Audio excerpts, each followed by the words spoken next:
사건 사고입니다. 주차된 차량 주변으로 건물의 잔들이 흩어져 있습니다. 차 앞유리를 보시면은 잔해가 떨어져서 파손된 모습 확인해 보실 수 있는데요. 이탈리아 남부 나폴리에서 규모 4.4의 지진이 발생했습니다. 이로 인해서 건물 외벽이 무너지면서 낙하물로 인한 피해가 잇따랐는데요. 지진으로 천장이 무너지며 한 명이 다치고 주민들은 대피해야 했습니다.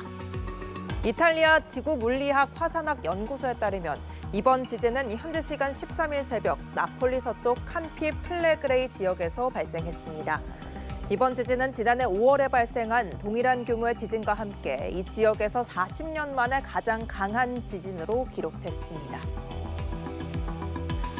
네, 이번에는 경남 사천시에서 발생한 화재 사고입니다. 어제 오후 12시 35분쯤 경남 사천시 실안동의 한 야산에서 불이 났습니다.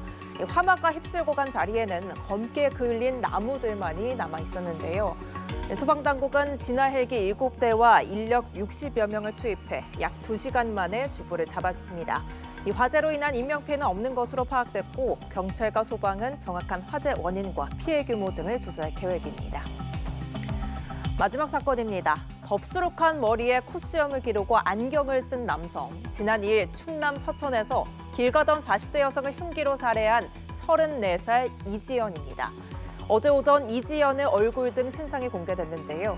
이 씨는 자신이 사기 피해를 당했다고 주장하며 아무런 관계도 없는 여성에게 분풀이성 범행을 저질렀습니다. 자세한 내용 이호진 기자가 전해드립니다. 비 내리는 밤 산책을 나섰던 40대 여성, 일면식도 없던 30대 남성에게 무참히 살해됐습니다. 충남경찰청은 이 남성에 대한 신상 정보를 공개했습니다.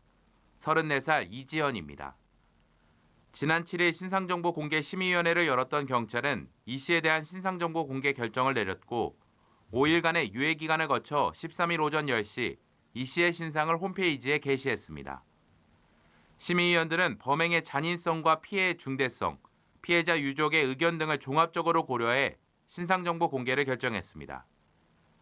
이지연은 지난 2일 오후 9시 45분쯤 충남 서천 사곡리의 한 인도에서 피해자와 마주치자 갖고 있던 흉기를 휘둘러 살해한 뒤 시신을 유기한 혐의를 받고 있습니다. 경찰은 사건 발생 당시 운동을 나갔다가 돌아오지 않는다는 피해자 가족들의 신고를 받고 수색 작업을 벌인 끝에 도로변 공터에서 숨진 피해자를 발견했습니다. 경찰은 이후 주변 CCTV 등을 토대로 이지연을 긴급 체포했습니다.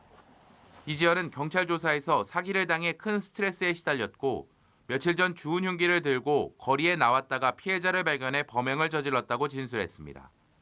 이 씨는 우발적 범행이라고 주장하고 있으나 경찰은 흉기를 미리 들고 있었던 점 등으로 미뤄 계획 범죄로 보고 있습니다. 경찰은 지난 11일 이지연을 검찰로 송치했습니다. 연합뉴스 TV 이호진입니다.